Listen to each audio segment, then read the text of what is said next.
Okay, I think see what this is. Are we live? All right. We live. Hey, what's up, everybody? This is your boy B Terrell, and we are the committee. Thank you all. Thank you very much. Thank you very much. Thank you very much. All right, so we hope you all had some. we hope you all enjoyed the game today. How do y'all feel about the game? Y'all enjoyed the game? South Carolina got the dub. All right, USC. Go Cow! That was all right. That was all right. One more time. USC. Go Cow! All right. There we go. All right. So thank you all for attending today. We really appreciate it. Once again, I am B Terrell. I'm a part of the committee, and we're going to go down right quick. Just allow everybody to introduce themselves if you already aren't familiar with us. Okay. Hey guys, I'm Michael McManus, aka Dolores. I'm so excited to be here and can't wait to chat it up with y'all. I'm Robert, also known as King Rob, and I'm excited to be here with you all as well. I am Low, Big Low, better known. I'm not 6'7". I'm really 5'8". Please do not let the people lie to you. I'm not that tall. Better known as the baddest. I'm Yana, the one with the numbers. All the numbers. We don't accept that nickname over here, so stop calling me that. All right. So as you all know, South Carolina got the dub today. They completed their regular season undefeated, back to back, undefeated.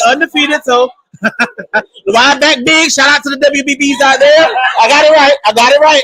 Right in the BBW. All right, but what did y'all think about the game today, and what were some takeaways and some, I guess maybe if there were some special adjustments that you all saw, or some players who probably like surprised you with their play?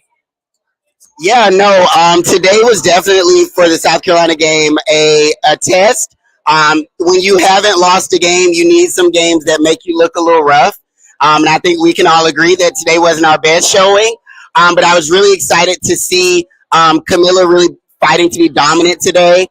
She fouled out, which is good sometimes. You know, sometimes you got to get some fouls, let the girls know you're here. I thought Ashlyn closed the game really well. I thought Malaysia playing all the big minutes late in the later half of the game was super huge for her, especially as we go into tournament time. Dawn knows that she can use Raven, Malaysia, Pow, just any of our guards can go in and do some really nice things. I really like the 4-out, 1 big offense that we went to right before halftime. I thought it was a really nice moment for us and something we can throw in during tournament time to kind of change up the defense whenever they try to zone us or take up space from Camilla. So I was really impressed with their fight today. Hopefully the fans can turn up the volume just a little bit more in the future, but I was impressed. Yeah, and I think just to piggyback off of that, in terms of the test, obviously it's something that we needed today before we go into tournament. But I just have a question. Like, where does this Tennessee team come from when they play South Carolina? We don't see this team any other time, but now they come out and it's like they number 5. But, I mean, I get it. You know, when you're sitting at the top, you're undefeated, you're at home, it's senior day, you're going to get everybody's best shot. So I definitely think today was needed. It was something that the team probably didn't expect, but probably, again, need going into tournament, especially SEC tournament starting this week as well. So.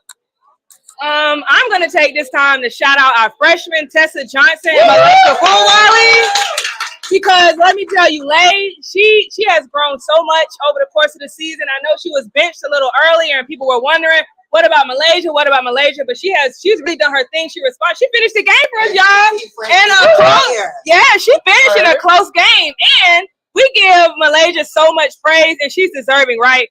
But that damn Tessa Johnson, baby. Tessa Johnson gets in there and she does her thing. She'll rebound. She'll shoot the ball. She comes to playing great, hardy defense. Like, Tessa is a gamer, and we just got to show her some love. She's easily overlooked, unfortunately, right? But Tessa is that girl, and she really gets it done for us. So I got to shout out those 2 freshmen for sure.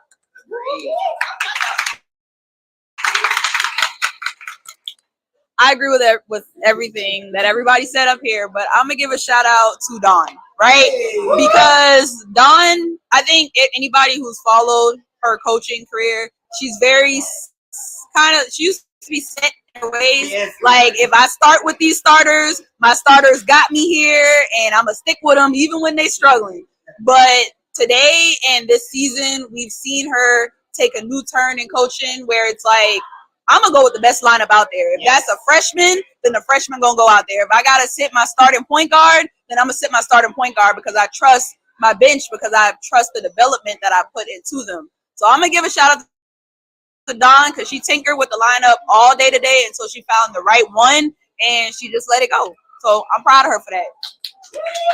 Period. All right, so now looking ahead to the SEC tournament. All right, first of all, who's going to Greenville? Okay. So we know basically Greenville is just an extension of our home court. Amen. We're going to make that CLA from. LSU already there. Oh, yeah, you're right. You know, we want to make sure that's what we call it, the cock's nest or bird's nest.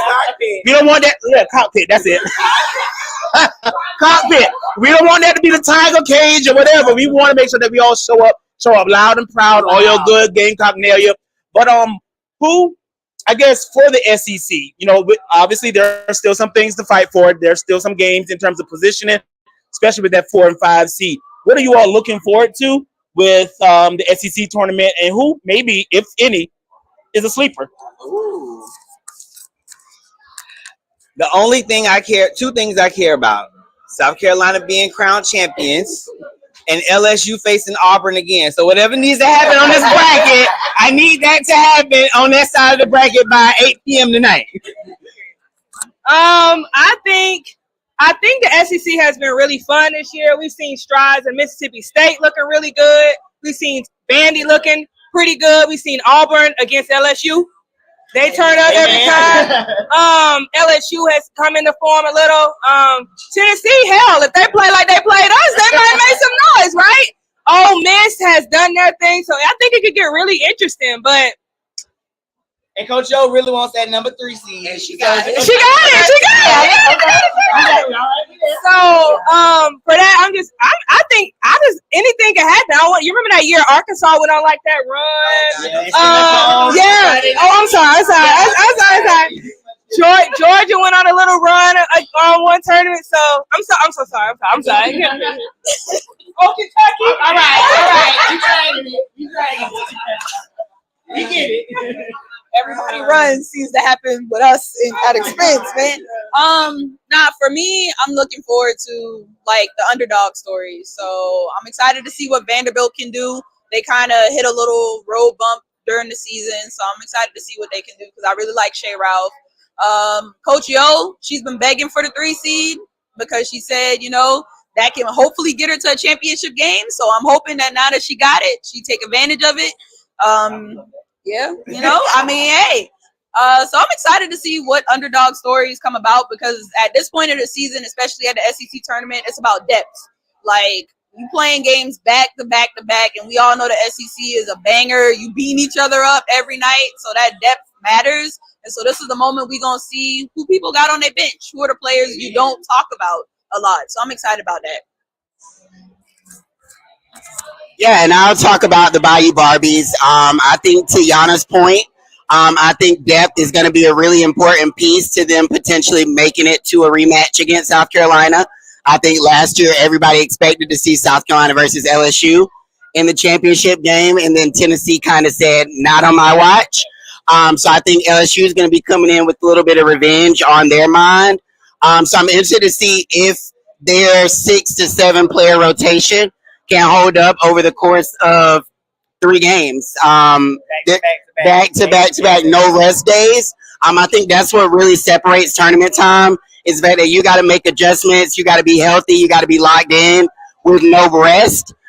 So I'm excited to see what they do, and I'm excited to see if, to Jan's point, we have any sleepers that might have something to say to us and to LSU as the top 2 seeds in the tournament. My sleeper pick for this tournament is going to be Alabama. I think that they are playing really well right now with some just hard-nosed, tough players. Sarah Ashley Barker has been in school since Jesus was born. So I'm excited to see if she can make a deep run in the SEC tournament. They might. To the semifinals. Amen. To the semifinals. Amen. Amen again. Okay, and so for those of you who aren't familiar with us, we are the Committee Sports Group. We are a group that's dedicated to uplifting and telling the stories of women's sports and women's basketball, especially those players of color. Want to go ahead to Dolores and give us a little bit more of a background on who we are before we get into some of the other action that's happening around the country. Yeah, so the Committee Sports Group was created shortly after Asia graduated from South Carolina, and I was looking at basketball coverage and just seeing how the coverage was not reflective of the talent around the country. We would turn on ESPN and only see ESPN. We would turn on ESPN and only see one player that looked a certain type of way being covered.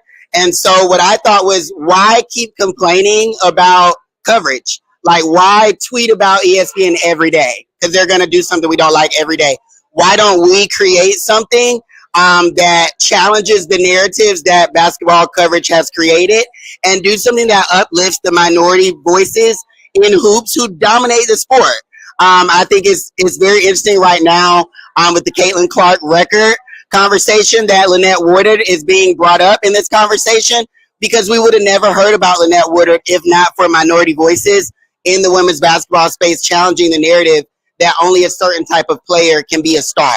And I think the committee, our goal is to highlight those players that don't get highlighted, talk about those players that maybe retire and we don't get a documentary about them, and really challenge some of the biased notions that we have in sports coverage. And we do that in just about every facet, from rankings to podcasts to live game watches. And we're so blessed to have a connection with Dawn in the South Carolina program that back us and validate us being in this space. And I think we've done a really great job of just pushing the sport forward, even from the people that don't always like to hear what we have to say. So yeah, I think that's kind of what the Committee Sports Group is. And that's what we bring to the space. It's challenging the narrative in sports and really pushing Black and brown people to the forefront of this sports landscape. Any other? Shout out to the Anti-Committee Club. Go and get your merch on our site at thecommitteesportsgroup.com. Amen. But so now that we are talking about other programs and other players and highlighting them, we are here in SEC country, of course, South Carolina country, but we want to take this opportunity to also talk about some of the other games that are going around, because, we want to see what our competition looks like out there. So a few of the games that are going on right now, LSU and Kentucky, Wake Forest and North Carolina State are into a really close one. Louisville and Notre Dame right now, well, not this TV, but this TV, Louisville and Notre Dame currently has an 8-point lead. Now, with these programs that are out here, who is probably a sleeper, and who do you think is really fighting for the most? Whether it's the opportunity to host their games, because we know a couple weeks ago during the reveal, Louisville was listed as possibly being a host team. They suffered a few losses, and now that gives opportunity for some of the other teams to probably have their shot at hosting. So who's for the most right now, and who do you think is like cruise control, because their fate is set no matter what? Well, hell, from that game today, we on cruise control. Because our fate is set, but I need the girlies to step on the gas because that's not working for me. Virginia Tech was on cruise control, and Miss Hannah Hidalgo said, "Not on my watch." So, the girlies need to wake up. Okay. Teams that are fighting to host, I would say Colorado. They're praying right now. Like they're on a nasty little skid. So I'm hoping they can figure it out. I'm a huge Colorado fan, so I hope they can get that together. Notre Dame's fighting for a hosting spot. I think if Notre Dame can keep winning, they'll be a host. And I think Tennessee's fighting for better positioning. Like you want to. No. Wait, so you don't think Tennessee's going to make the tournament? No, I didn't say that. I said Tennessee's going to make the tournament, but they're fighting for better positioning. The higher seed. You just want to be in a better spot than having to go play a 2 seed in the first round or a 3 seed in the first round. You'd rather much play a 5 seed. Yeah, I think Louisville is a team that is fighting to potentially get a top 16 seed, and they are struggling at the moment. And NC State is another team that I think could really knock themselves out.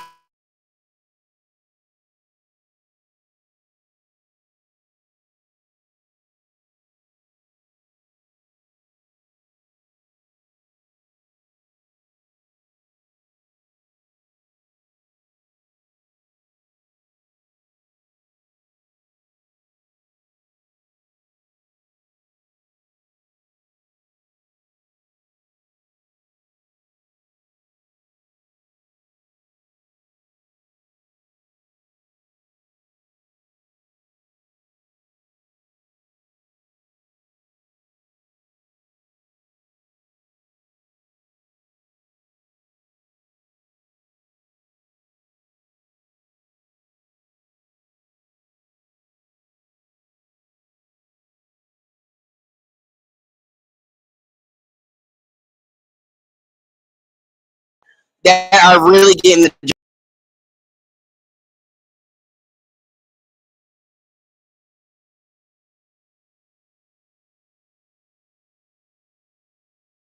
going into the SEC tournament. But I want to hear from y'all. Who is going to win the SEC tournament? Wait a minute. I don't. Wait a minute. Who? Okay. I just had to make sure. Well, that's good. The food's good. Okay. All right. Who do you think challenges South Carolina the most going into the tournament? You think Iowa? SEC. You said who? Tennessee? Okay. I agree. Tennessee and LSU. Do you think Ole Miss can make some noise against us?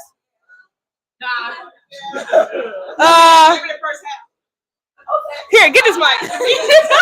Okay, let's see if y'all watch more than just the SEC. Who do y'all have winning the ACC tournament?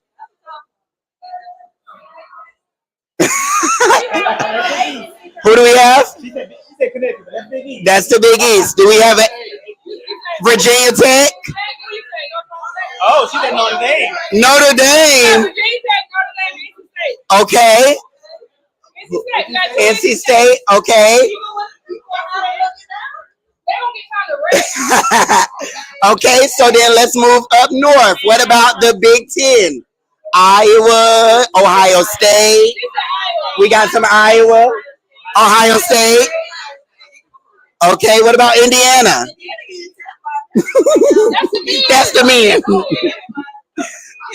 Okay, let's move down. What about the Big 12? That's your Texas, your Kansas State, Oklahoma, Texas. Okay. Texas gonna take the crown. Who you got? To the SEC next year. Vic Schaefer, come on. Okay. Come on, Vic. Y'all know he coming back next year. Y'all ready for him to take off that suit against us? That suit jacket. Okay, and then what about the Pac-12? This one is tough. USC, Southern Cal, Stanford, UCLA, Colorado, and UCLA. No Stanford. Y'all don't trust the Bob. You got Stanford. Okay. Colorado. Okay. They've been struggling lately. Say a prayer. Say a prayer. What about the Big East? UConn. Wait. Y'all need faith the size of a mustard seed. DePaul. I need some. DePaul. Okay. And then this is my last one for y'all. Who are the two teams competing for a national championship this year? And South Carolina versus Stanford. USC versus USC. I like it.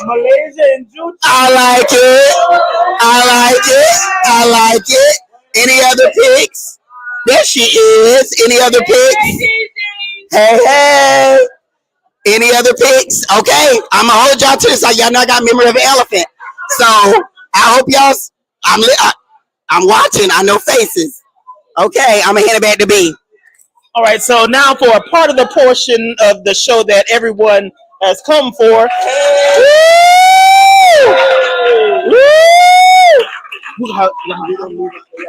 Yes.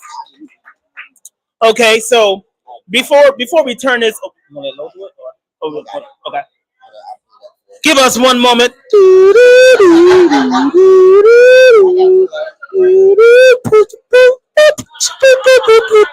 All right, so we have Kadia Sessions here, but before we get started, we're going to have the big low, not the little one, give a slight introduction on who this young, talented, amazing former point guard of the University of South Carolina Gamecocks. She's going to let the lock swing on us a little bit. Go ahead, Lo, and take it over from here.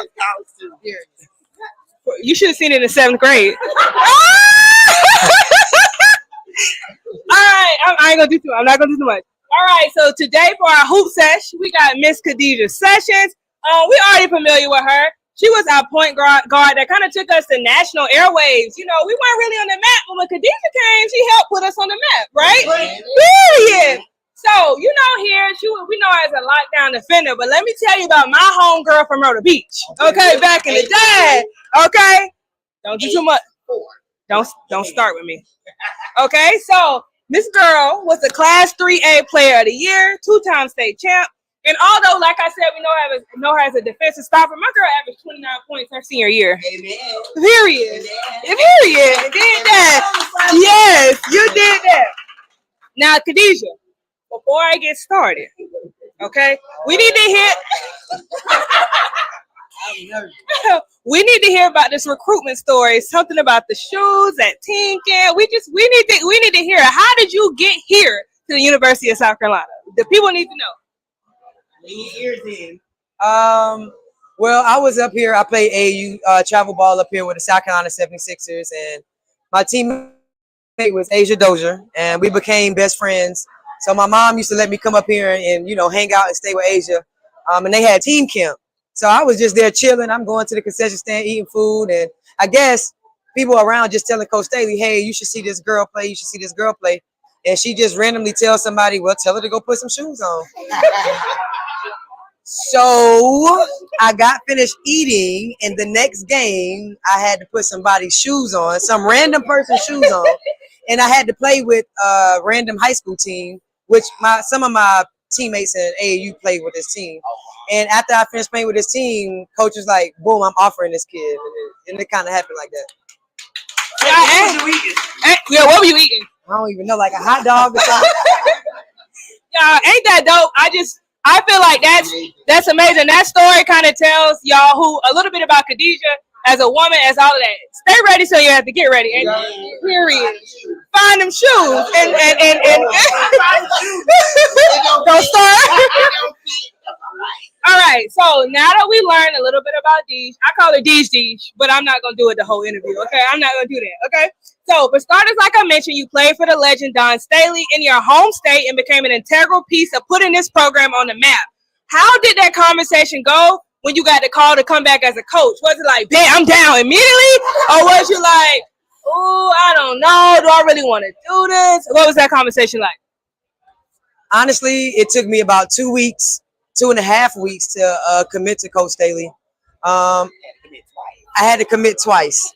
It was at first I got the call and I was just like, "There's no way she's calling me for this position to be with her." But I also had other things in store that I was working on before she called me, so I had to kind of put that on hold. And I was like, you know what? She called me back and was like, "Hey, look, I'm not gonna be upset if you don't take the job. I still love what you're doing. I know what you're doing." I was like, "All right, we in." And then it was just like that. I didn't even want no more conversation. So that's kind of how it happened. How did you feel? Like, what was your first emotion when she called? Was you like, "Girl, me?" Yeah, I was like, "Me?" The girl you used to fuss out all the time. You want me to be on your staff? All right. So we know you were a point guard. What was it like being on a point guard under a point guard, a very good one like that? Hard. she puts a lot of blame or she makes us take a lot of responsibility as point guards because we are the many coaches on the floor. So if one of our teammates are out of place, she held us accountable. If someone was out of whack, it was on the point guard, which I understood. I didn't understand my freshman year, but as time went on, I understood how she was coming at me and why she was doing that. And that's kind of what I try to give back to Raven and all those girls and make them understand that she don't mean no harm. It's just you got to understand being a point guard is being a mini coach, and you take on a lot.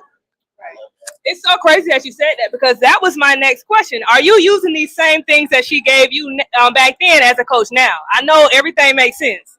Yes, I am. Of course, I'm making sense because it's her program. So I kind of know how she likes to run stuff. I try not to go outside of those things, but I try to keep the girls confident. I mean, I played with her. I played under her for 4 years. I'm still quite young, so they trust what I'm saying to them. And we've been to a Final Four. We've won. I've been on the #1 team in the country, so I know what it takes to win. We came from a program that was at the bottom.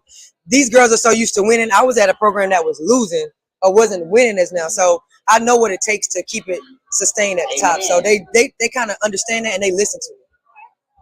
Period. So now we done heard the story from Dawn. Most recently, we heard Pow Pow talk about how this team looked in the summer now.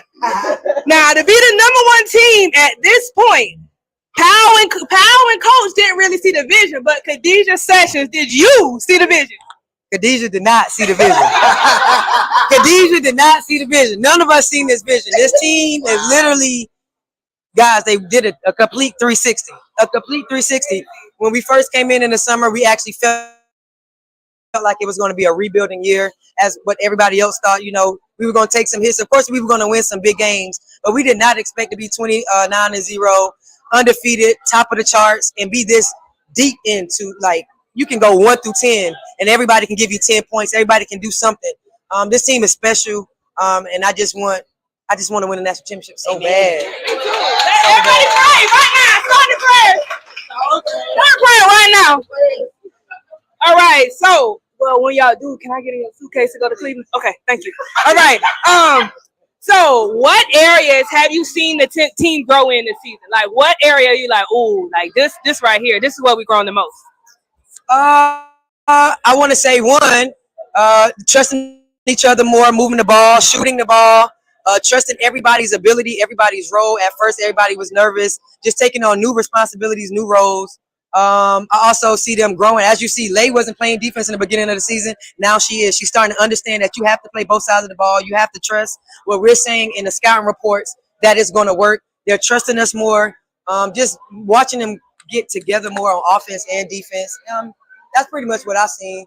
And kids gaining confidence throughout the season. Each person has gained some type of confidence. You got Ashton that was probably nowhere in sight in the first couple of games, and then all of a sudden she goes to start, and now she's one of the most talked about athletes in the country.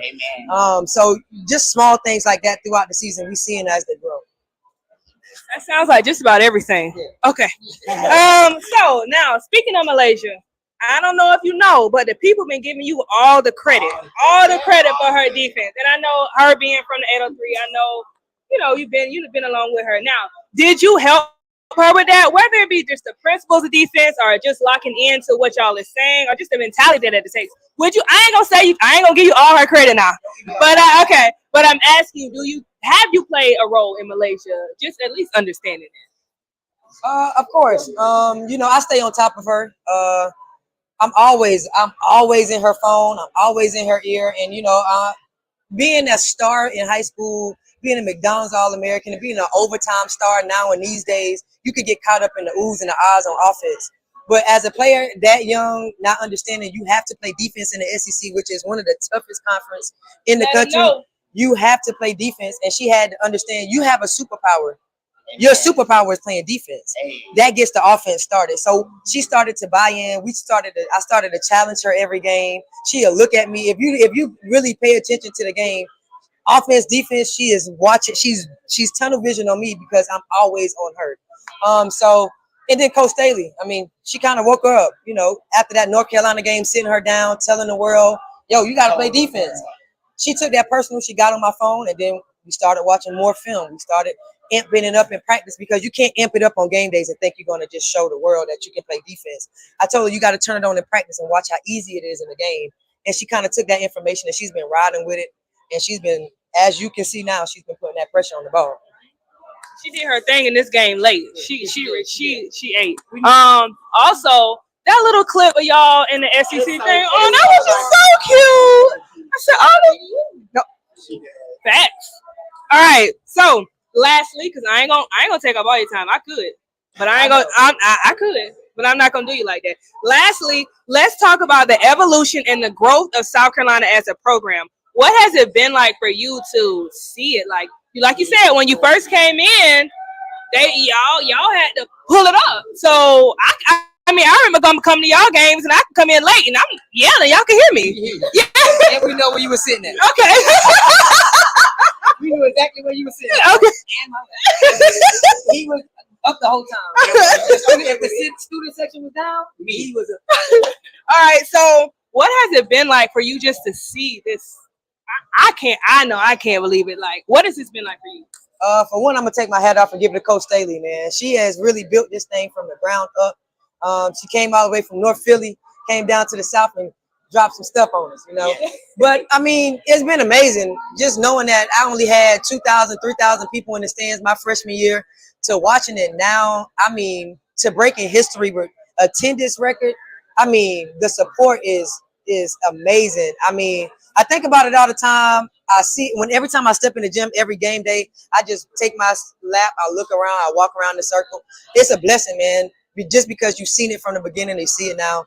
It's amazing. You guys watched it. You guys seen it. So you guys understand where I'm coming from when I'm saying it's just like every year it's a new feeling. Yeah. It's like, damn, they're gonna keep coming. Damn, it's gonna be more. Damn, they're gonna keep this train going. We got 5 sellouts this year. We just broke NCAA record with history. I mean, I'm just glad the GOAT did it. Amen. Now, could you have even imagined anything like this? No. Not this long either. Yeah, like I could see it, but it's been long. Like it's been, you guys have been consistent for years, and that's been the best thing about it. I mean, you guys are family, and I think Coach Staley made it a family versus fans type thing, and you guys, that's how we feel about you guys. Period. Shout out to the fams. Yeah. All right. Last thing. Yes, ma'am, if you up for it. Khadijah. I wish I could have heard what you said. Now that is something I would say. How are we feeling going into this SEC tournament? We good? How we feeling? How you feeling? I think I'm feeling confident, so confident because SEC tournament is a very tough time, and you need a lot of players to play because you got to play so many games back to win. We have the deepest team in the country. So as far as rest, as far as you don't know who's going to have a big game, like you don't know. We ready for whatever. So I think this postseason, you're going to see a whole new team just solely because they know what happened last year. Right. You had people in that locker room that had that feeling. They don't want that feeling no more. They know what it feels like to win. They got new coaching staff that's not going to allow them to slack off. So we ready. We ready. They ready. They just need, I think these 2 days are going to be really great for them to take off, decompress, relax, exhale, and get ready for what we need to get ready for. Did you cry when Camilla's sister and Mama walked in? Be honest. Girl, I was like, I got teary. I didn't cry, but I held it back. But we all was just like, it sound good. It was cute. All right. Well, I want to say thank you for joining us. I really appreciate you for being here. If y'all have any questions, I'll take some questions. But I do want to thank you guys for coming out. This is the best committee on Twitter. If you miss South Carolina basketball, go to their pages like we do as a staff. We pay attention to the committee. Okay, so y'all got to get part of the committee. Oh Lord. Oh my God. But it's real, it's genuine, and they want to win just as bad as we want to win. So we understand where they're coming from when they type on Twitter. But if you guys have any questions, I'll answer.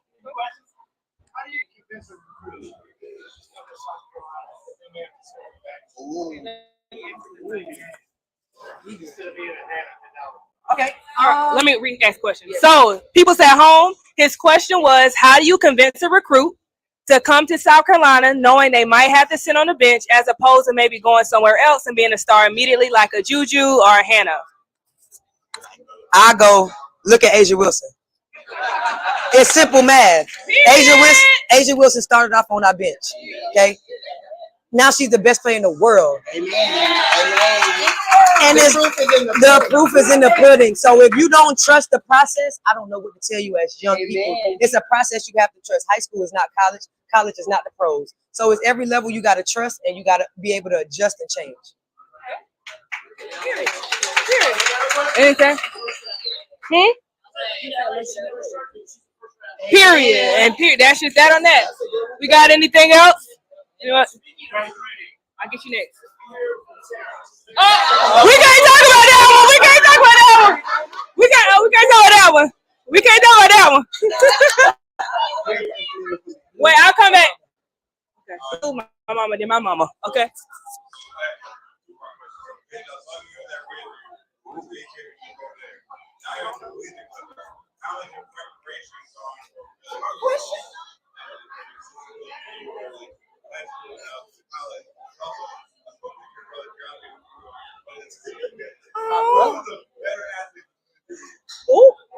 You heard that? Well, hold on. Let me say the question to Mike. All right, y'all. So we had a good question from the crowd. This young man here is a local, I'm assuming. He asked about Khadijah coaching at a local high school, said, what's the difference between preparing as an assistant as a high school boys coach and now preparing as an assistant as a #1 team, you know, in the nation, a women's coach? And the second question, Khadijah has a brother, went to the Citadel. He asked, who is a better athlete? I'm going to answer the second question first. Me. I played a lot of sports. He only played football and basketball. I had a lot of sports. Softball, swimming, basketball, and name it. I did it. So I was the better athlete. And hey, Coach Mary. Honestly, the preparation from being a boys high school coach to now, I bring the same thing. Honestly, it's no different. I bring my insight. I bring my energy. I bring my realness, and I bring what I know to the game to everybody. So when preparing for a state championship, the top goal in high school is to do what? Win the state championship. We did that. The goal in college, you win your conference tournament, then a national championship. So that's different preparation. I mean, of course, I'm trying to make sure I do what I do in college so I can maybe hopefully be a head coach someday. So it's a lot of different preparation. Make sure you see. I need to leave recruiting. All right, so. Oh, no, we got another question right here. I thought. Red velvet cake. She got her birthday red velvet cake from my mama. She want to know what it is. Okay. She said you got a birthday red velvet cake. Where she need to deliver it to? My house, Ma. Please. Anybody delivering a red velvet cake? My house. I'll give you my address. All right. Got a question? Oh, I thought you had something. My mama Oh, a question? What's up? First of all, I want to make a statement. Come on. So I was a fan before you started playing. Uh-huh. I will say you were my favorite player when I was playing. Aww. You don't know, but I prayed you through your season.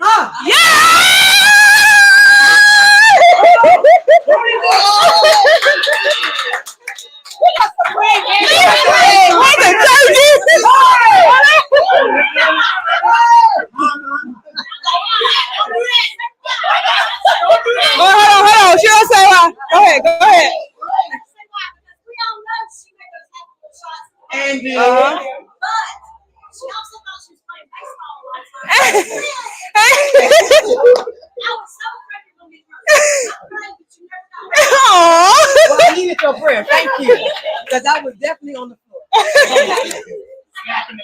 That's right. I got super questions. Okay. So first of all, what is the most challenging thing you've seen coming here as a coach? What is your all-time favorite thing that so far you've experienced as being a coach? And then I gotta ask the dog question. When she does the game day workouts, why does she choose? All right, 3 questions from the audience. What is the most challenging thing so far about coaching here? What is the most exciting thing? And why in the workout picture is Dawn chewing her shirt? I'm starting backwards again. Coach Staley, I have no idea why she does that. But that's her thing. One thing about Coach Staley is she is superstitious. She is going whatever she do on day one, she gonna do at the end. And she's consistent. And I'm gonna let her keep chewing that shirt. We 29-0. We 29-0. The most challenging thing I must say is probably not being on the court in the game, like standing up when Coach Staley's standing up and stuff like that. Just because I'm so passionate, I'm an alpha person. So just trying to take a back seat and trying to just understand college basketball, the terminology, how they do things. Because I'm out there. I believe in I believe in my craft. I believe in how I think. I was on the court. I know. Relax. Once. But that's probably the most challenging thing. Just trying to understand how they like to do things here at Carolina in the coaching sense, just because I'm new here. The one thing is just the kids believing in me, but the kids believing in what I'm saying. The relationship I have with each and every one of them is completely different. And you know, I really love them. Like they're like my kids. So I think that's just the best part of it. Just my relationship with them and how they trust me with what I'm saying when I give them information. All right, what's up?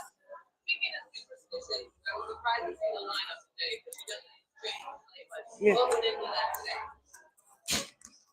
When you late, things change. Amen. We got a game to prepare for. This is the end of the season, so if you don't follow rules, those things can change. But that's why we got a great bench. Don't matter who we start, don't matter what we got.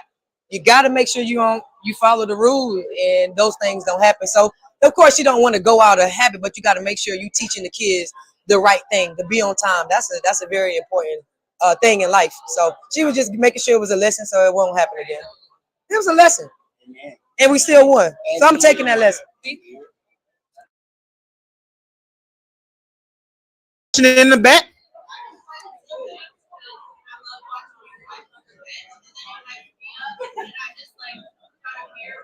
You gotta match the energy. Give your best Khadijah impression. 3, 2, 1, go. Come up here.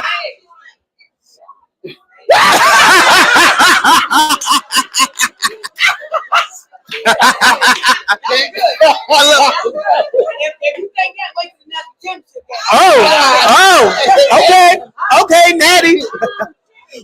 Well, we definitely thank you, Khadijah. Let's give a round of applause for Khadijah. Thank you so much. Thank you for all of you all that are out there watching. We about to have some good fun here, but unfortunately you're not here. So we're going to sign out. Make sure you all follow us. If you're watching this at the Committee SG, go and get your merch. We just dropped some new merch on the site. Go and get some merch. Go get this hat, that hoodie, everything else we got. But yeah, we thank y'all for tuning in and sign out. We're about to get ready for our trivia, okay? Who want to win some prizes? All right.